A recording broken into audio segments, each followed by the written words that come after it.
So I recently made this dress for a client for her wedding, and I loved it so much that I decided to make one for myself as well. What's so great about this dress is it can be formal or informal, so I think you guys are gonna really like it. To get the pattern, just click the link in the description below and it should take you to my website where you can download the PDF and the packet with the instructions. So if I skip a step here or there in the video, don't freak out because everything's going to be in the packet for you to make the dress. Now, I didn't talk about the first step because it's just cutting out the fabric, which is pretty self-explanatory, but step 2, you're going to be sewing the darts on the front bodice piece. Now, because this is a fitted dress, I would recommend using a basting stitch until you can try it on and remark where your apex is. Because if you're going to put the work into making a custom dress, you should make sure that it's going to fit you perfectly.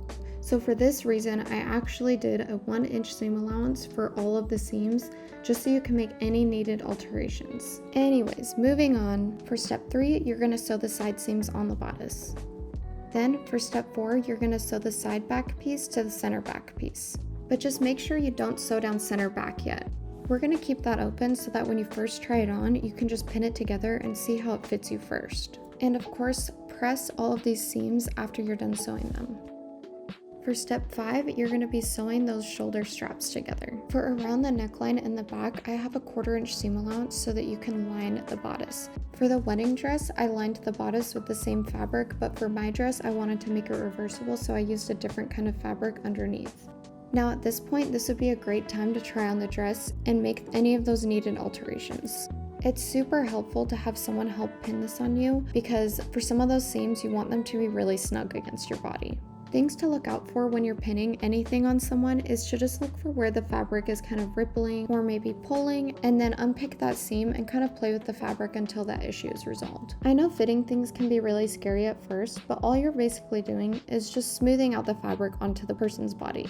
For step 5, you're going to sew the skirt front and the skirt back together, and then you're going to be doing a basting stitch along the waistline of the skirt to gather it in and match those notches up to the bodice. If you're wanting to get a more even gather, or if your fabric is really thick, sew 2 basting stitches and gather the threads in 2 at a time.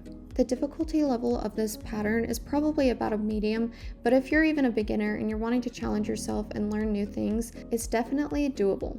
So if you are a beginner, the approach I would take is to just not do a lining or make it reversible. If you want to do binding, you can, but I would just make it really simple and just serge all of the raw edges. That way you're just focusing on making it really clean.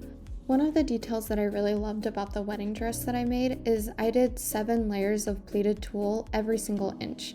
I don't know why I decided to do 7, probably because I've heard it's a magical number from the books Harry Potter, and I'm obsessed with Harry Potter. Now I will be including links to all of the fabric that I used in this video in my blog article. Now for the magical number step 7, you're going to be sewing the bodice to the skirt. This one took a while because I had so many layers of fabric for my dress and the wedding dress because I was making mine reversible. So just take your time, and if you have to unpick some stitches, it's fine. So depending on what kind of approach you're taking with this dress, if you're going to be doing a tulle layer, just have the tulle on top, the bodice in the middle, and then the outer skirt on the very bottom, so that way you're sandwiching in all of those raw edges of the bodice. But since I decided to do a lining, I'm just sewing 2 separate dresses, and then they're naturally going to be sandwiching each other's raw edges in between the layers. Now this step isn't necessarily necessary, but I would recommend it if your fabric frays a lot. So I decided to serge at least the waistline of the dresses because it was just so many layers of fabric and I wanted it to look nice and clean, so I just serged them all together. But with the wedding dress, my serger was having a really hard time, so I had to serge the layers separately. So step 9 is just making that lining, but I actually was making mine throughout the entire process because it just saves time getting up and down and cutting out your fabric all at once. But for step 10, you're going to be inserting the zipper. Now, even though my dress was reversible, I did not have a reversible zipper on hand, so I just used a regular zipper. I almost stitched through my finger at that part. I don't know if you just saw. I chose a green zipper just because it's more fun to add a little bit more color, even though it's not matching. One of my sewing teachers once was kind of critical of me. She was like, "Oh, why are you doing a different colored zipper?" And I was like, I don't know, because it's cute. And she just gave me a weird look. Now on to step 11, which is also a lucky number. You're just gonna be hemming the bottom of the dress. For the tulle, all I had to do was do a zigzag stitch kind of over the edge of it, and it finishes it really nicely without looking too bulky, and it's just really delicate and pretty. For the outer layer of the skirt, I just turned it up 1/2 inch twice so that she would have a little bit extra fabric if she needed to let it down. But normally for a formal dress, I would have just done a double 1/4 inch roll. But for my dress, I just turned it up 1 inch after serging the bottom just because that was super easy.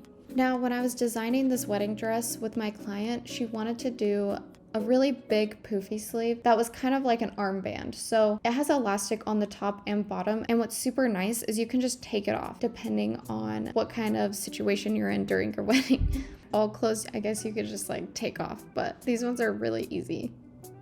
So for one of the extra little details we decided to add for her dress was a bow at the back of the waist with some really long tails, which I thought looked really pretty and elegant.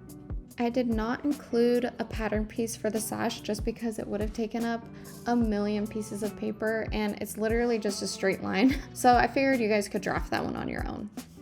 And then for my dress, I wanted to do binding around all of the edges so that when it was reversed, you wouldn't see any of the plaid underneath the yellow, but you would see a little bit of yellow with the plaid, which I thought was kind of cute.